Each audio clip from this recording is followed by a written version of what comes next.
Assalamu alaikum warahmatullahi wabarakatuh. Bismillahir Rahmanir Rahim.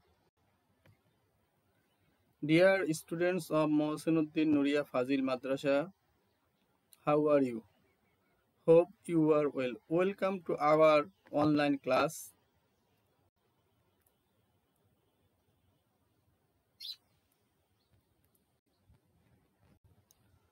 I am Muhammad Ahsan Habib, Assistant Teacher, Mohsinuddin Nuria Fazil Madrasa, Baufal, Potuakhali. Dear students, our today's subject matter is Class 10, English second part, Question 12. Write a CV with cover letter. We will discuss about CV.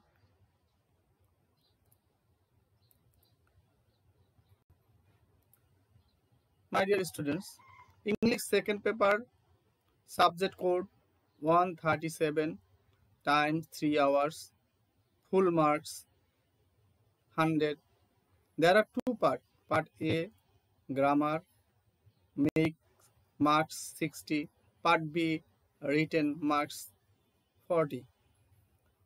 Today, we will discuss about Part B, written test.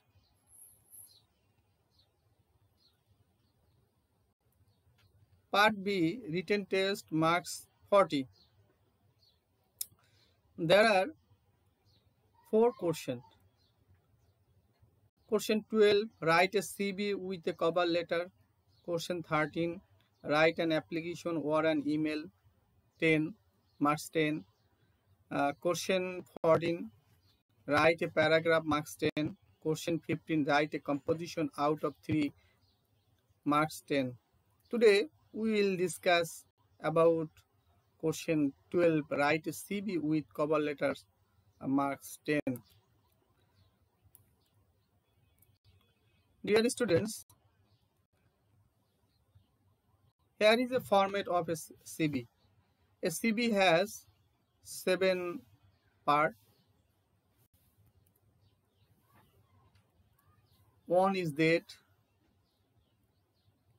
another is to the dash dash, I mean to the principal or headmaster or super, then madrasa name, subject, application for the post of dash, the subject matter, sir, I beg more respectfully to state that I am a candidate for the post of main body, the CV of dash. Here is my CV, name dash, father's name Abdul Rahim, mother's name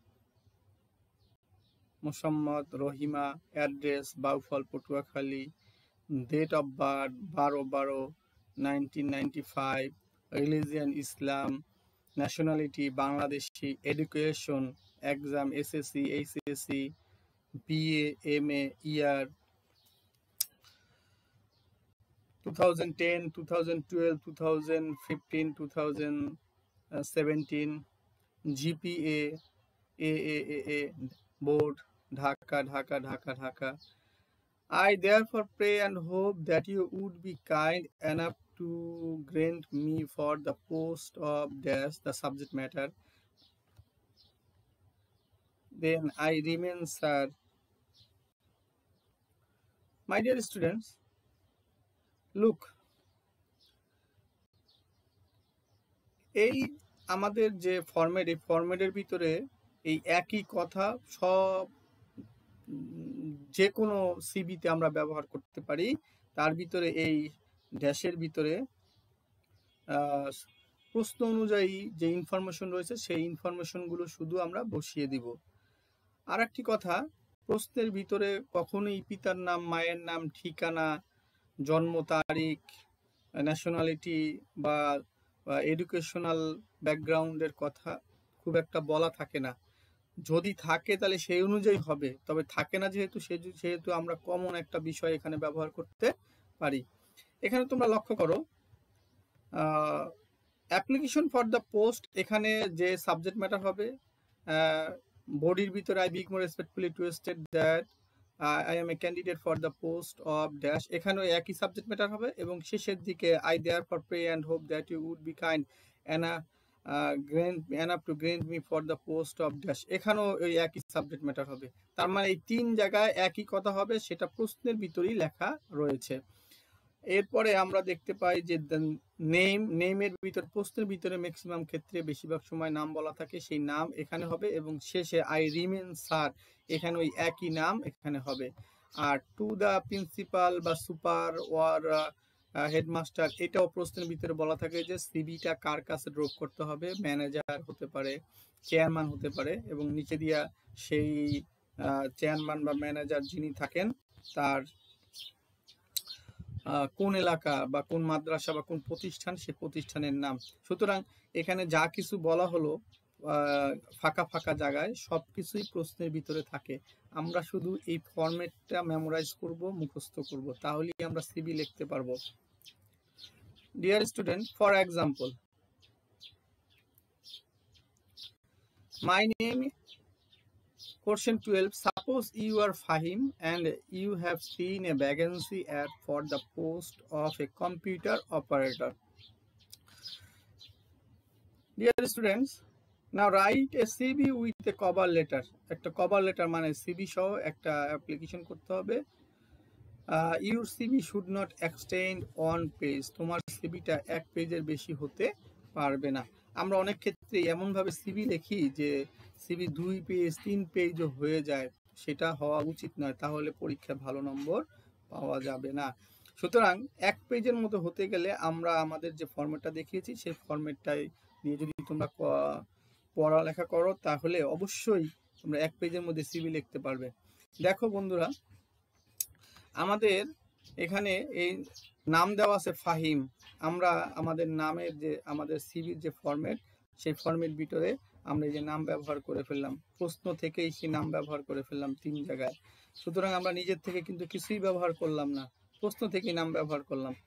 এরপরে subject matter for the post of computer operator, এই যে for the post of computer operator আমরা সাবজেক্টে লিখলাম। মাঝখানে বডির ভিতরে I beg more respectfully to state that I am A candidate for the post of computer operator, এখানেও আমরা কম্পিউটার অপারেটর ওই ফাঁকা জায়গার ভিতরে লিখলাম। শেষের দিকে আমরা I therefore pray and hope that you would be kind enough to grant for the for the post of computer operator, শেষের দিকেও ওই ফাঁকা জায়গার ভিতরে কম্পিউটার অপারেটর লিখলাম। তার মানে আমরা নিজের থেকে কিন্তু কিছুই লিখলাম না। এরপরে ডিয়ার স্টুডেন্টস,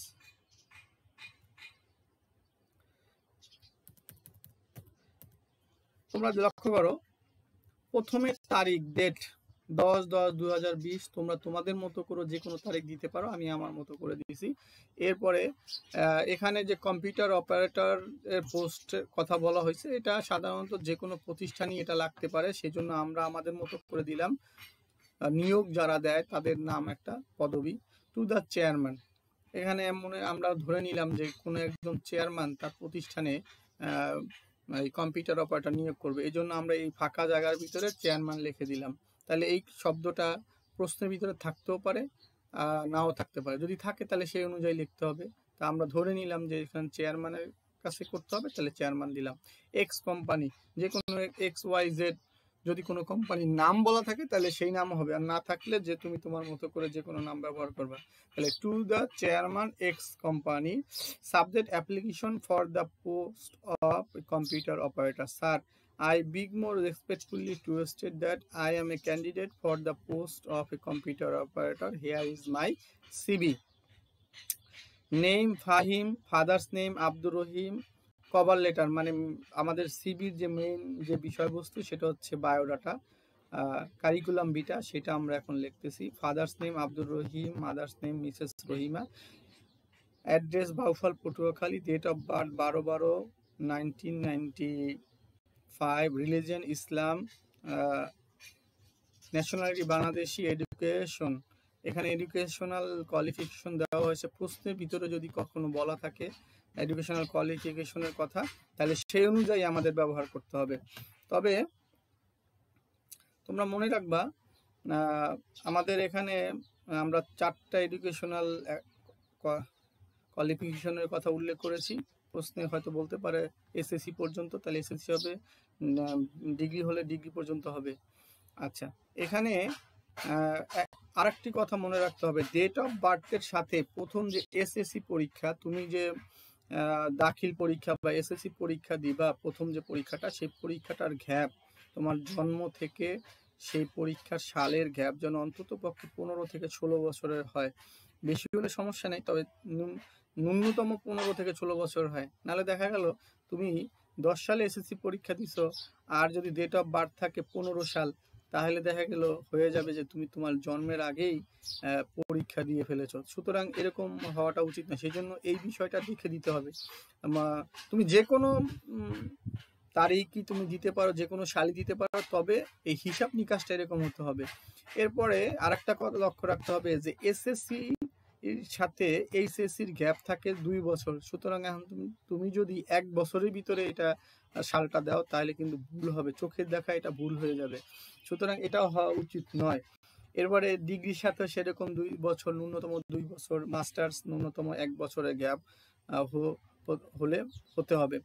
এখানে আমি আমার মতো করে সিভি পূরণ করেছি, আমার নাম, বাবার নাম, মায়ের নাম, ঠিকানা, রিলিজিয়ান বাংলাদেশি। তোমরা তোমাদের মতো করে যদি মনে করো যে তোমরা তোমাদের মতো করে এটা লিখবা, তাহলে তোমরা সেটা লিখতে পারো, কিন্তু ফরম্যাট এটাই ঠিক রাখলে তোমরা 1 পেজের মধ্যে লিখতে পারবা। Let's see the main thing of the CV. Another example, suppose you are Fahima and you have seen a vacancy for the post of assistant teacher. অনেক সময় অ্যাসিস্ট্যান্ট টিচার নিয়ে অনেক সময় পরীক্ষার প্রশ্ন আসে। Assistant teacher, now write a CV with cover letter for the post. Your CV should not extend on page. তোমার CV 1 পেজের বেশি যেন না হয়। Dear students, here my name is Fahima. সুতরাং নেমের জায়গায় ফাহিমা, 2 জায়গায়, দুই স্থানে লাল কালি দিয়ে, লাল রেড কালার ফাহিমা মাঝখানে এবং শেষে। Application for the post of assistant teacher, দেখো তোমরা যে কালারিং করা আছে সেখানে এই 3 জায়গায় সিভির ভিতরে আমরা এই পোস্টের নামটা শুধু ব্যবহার করলাম। এরপরে আমাদের একই কথা বারে বারে আমরা লিখলাম। সো তারিখ, date 10/10 to the principal X madrasa, subject application for the post of an assistant teacher. Sir, I beg most respectfully to state that I am a candidate for the post of an assistant teacher. Here is my CV.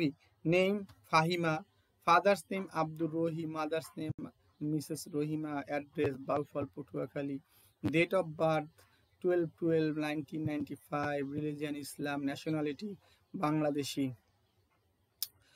Educational SSC, HSC, BA, MA 2000 year 2010, 2012, 2015, 2017, GPA, AAA, board Dhaka.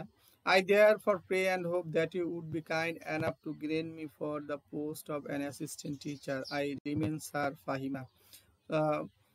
প্রিয় শিক্ষার্থী বন্ধুরা, এখানেও দেখো আমরা শুধুমাত্র gap, যেখানে আমাদের ফাঁকা জায়গা রয়েছে, সেই ফাঁকা জায়গায় আমরা শুধু প্রশ্ন থেকে আমাদের মূল টপিকসটা বসিয়ে দিলাম এবং নামটা বসিয়ে দিলাম। অ্যাসিস্ট্যান্ট টিচার এটা সাধারণত নিয়োগ দেয় প্রিন্সিপাল বা হেডমাস্টার অথবা সুপার। তো এখানে যেহেতু কারো কথা বলা নাই, সেহেতু আমি আমার মতো করে যে প্রিন্সিপালের কথা বললাম। মাদ্রাসার নাম যদি থাকতো তাহলে ওই মাদ্রাসার নামই আমরা ব্যবহার করতাম এই জায়গাটায়, কিন্তু যেহেতু মাদ্রাসার নাম এখানে প্রশ্নে বলা নাই, তাই আমরা এক্স মাদ্রাসা ব্যবহার করলাম। Let's see the main themes. Another example, suppose you are Habib and you have seen a vacancy ad for the post of an officer. একজন অফিসার নিয়োগ হবে, তুমি একটা ভ্যাকেন্সি দেখেছো, তোমার নাম হচ্ছে Habib. Now write a CV with cover letter for the post. Your CV should not be accent on page. এটাই হচ্ছে গুরুত্বপূর্ণ বিষয়। তোমার সিভি কখনোই 1 পেজের বেশি হতে পারবে না। First of all name Habib. দেখো তোমরা যে আমরা হাবিব কয় জায়গায় ব্যবহার করেছি, প্রশ্ন থেকে যে নাম সেই নাম। যদি প্রশ্নে কোনো নাম না থাকে তাহলে তুমি তোমার মতো করে সেই নাম ব্যবহার করবা। Then subject matter application for the post of, colouring করা দেওয়া আছে, দেখো প্রশ্নের ভিতরেই দেওয়া আছে for the post of an officer, তাহলে আমরা এখানে ব্যবহার করলাম for the post of an officer. Next I beg more respectfully to state that I am a candidate for the post of an officer। এখানে ওই গ্যাপের ভিতরে আমরা অফিসার, আমাদের যে মূল ফরম্যাটে যে গ্যাপটা ছিল সেই গ্যাপের ভিতরে অফিসার কথাটা ব্যবহার করলাম। তারপরে নেক্সট আমাদের আসতেছে নিচের দিকে, I therefore pray and hope that you would be kind enough to grant me for the post of an officer। Dear students, look, এখানে এই যে অফিসার নিয়োগ, সাধারণত যে কোনো একটা অফিসে, যে কোনো একটা ব্যাংকে অথবা যে কোনো একটা কোম্পানিতে অফিসার নিয়োগ হতে পারে। যদি প্রশ্নের ভিতরে যদি বলা থাকে তাহলে সেই অনুযায়ী আমাদের ব্যবহার করতে হবে। আর যদি প্রশ্নে যেহেতু বলা নাই সেহেতু আমরা আমাদের মতো করে লিখলাম first 10/10/2012 date to the manager. এই ম্যানেজারের জায়গায় গ্যাপ ছিল মূল ফরম্যাটে, তাহলে আমরা দিলাম, মনে করলাম যে ম্যানেজারই নিয়োগটা দিবে, তাহলে two the manager x bank, যে কোনো একটা ব্যাংকে এই নিয়োগটা হবে, সোনালী ব্যাংক, রূপালী ব্যাংক, যে কোনো ব্যাংক, আমরা দিলাম x bank. Subject application for the post of an officer, এই অফিসারের কাছে এটা দরখাস্তটা হবে অফিসারের নিয়োগ। Sir, I beg more respectfully to state that I am a candidate for the post of an officer. Hair is my CV. Name Habib, father's name Abdul Rahim, mother's name Mrs. Rohima, address Baufal, Patuakhali, date of birth 12/12/1995, religion Islam, nationality Bangladeshi, educational exam SSC, HSC, BA, MA, year 2010, 2012, 2015, 2017, GPA AAA, board Dhaka. I therefore pray and hope that you would be kind enough to grant me for the post of an officer. I remain Sir Habib। My dear students, একেবারে সহজ, জটিল কিছুই নেই।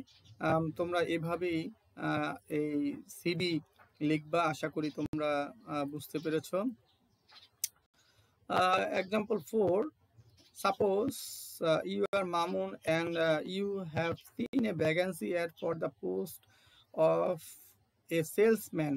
একটা কোম্পানির বা যে কোনো একটা প্রতিষ্ঠানের সেলসম্যান লাগবে, তারা সেই সেলসম্যানের ভ্যাকেন্সি দিয়েছে, সেই সেলসম্যান নিয়োগ হবে।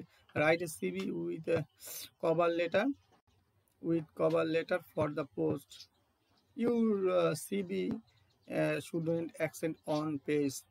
ডিয়ার স্টুডেন্টস, তোমরা লক্ষ্য করো এখানে আমরা যে সিভিটি লিখেছি, নাম যে দরখাস্ত করবে তার নাম হচ্ছে মামুন, হাইলাইট করা হচ্ছে মামুন রেড কালার। দুই জায়গায় আমরা মামুন শব্দ কথাটা লিখবো। আমরা যদি দেখা গেল প্রশ্নের ভিতরে নাম আছে একটা, আর আমি যদি আমার নাম ব্যবহার করে দিই, যে কোনো নাম ব্যবহার করে দিই, তাহলে কিন্তু ভুল হবে। নাম্বার তুমি পাবা কিন্তু কম পাবা, কারণ তোমার তথ্য প্রশ্নের সাথে তোমার যে অ্যাপ্লিকেশন সিভি লেখার তেমন একটা মিল পাওয়া যায় নাই।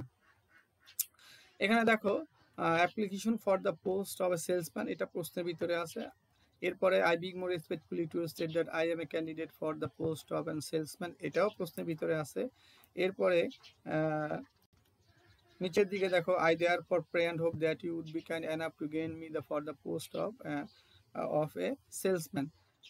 সেলসম্যান নিয়োগের জন্য এটা হবে। তোমরা লক্ষ্য করো অনুরূপ পিছনে আমাদের যে ফরম্যাট, সেই ফরম্যাটের ভিতরে আমরা দেখিয়েছি ডেট 10/10/2012 টু দ্য ডিরেক্টর। আমি ধরে নিলাম যে কোনো একটা কোম্পানির পরিচালক, ডিরেক্টর এই নিয়োগটা দিবে। প্রশ্নের মধ্যে যদি থাকে তাহলে সেটাই লিখবো, আর যেহেতু প্রশ্নে এখানে কিছুই নেই সেহেতু আমরা আমাদের মতো করে ব্যবহার করলাম to the director x company. Subject application for the post of a salesman. Sir, I beg more respectfully to state that I am a candidate for the post of an salesman. Here is my CV. Name Mamun, father's name Abdul Rohim, mother's name Mrs. Rohima, address Baufal Purtuakhali, date of birth 12/12/2000, 1995, nationality Bangladeshi, education exam year GPA board. I therefore pray and hope that you would be kind enough to grant me for the post of an salesman. I remain Sir Mamun. Dear students, look, এখানে আমরা যে সিবিটা লিখেছি, CV is a one kind of application. CV এক ধরনের application. এখানে শুধুমাত্র বাড়তি থাকবে সিবি, মানে কারিকুলাম ভিটা, জীবন বৃত্তান্ত, এতটুকুই শুধু বাড়তি থাকবে। আর বাকি অংশটুকু তোমরা already see that it's looks like a application. অ্যাপ্লিকেশনের যে মডার্ন রুলস, তোমাদের যে অ্যাপ্লিকেশন লিখতে হবে একেবারে বাম পাশে মার্জিন ধরে, বাম পাশে একেবারে মার্জিন বরাবর এখান থেকে এভাবে লিখতে হবে। এখন তোমরা যদি এই গ্যাপ ফাঁকা দিয়ে বিভিন্নভাবে লেখো তাহলে কিন্তু হবে না। এই জিনিসটা সবচেয়ে গুরুত্বপূর্ণ, তোমরা এটা লক্ষ্য করবে। Dear students, I think this is the main highlighting things of a CV. Dear students, I think you will better understand my today lecture. If you understand my today lecture, I think you will easily write CV. তোমাদের CB মুখস্থ করার কোনো প্রয়োজন নাই। এক একটা CB এক এক রকমের হবে, এক একটা বিষয়বস্তু নিয়ে, কোনো মুখস্থ করার প্রয়োজন নাই। If you follow my format of a CV, you can write a CV in your exam paper easily. So my dear students, thank you very much. Goodbye. Stay home, wash your hand again and again, wear masks when you go out from home. Thank you very much. Goodbye. May Allah bless you. Keep safe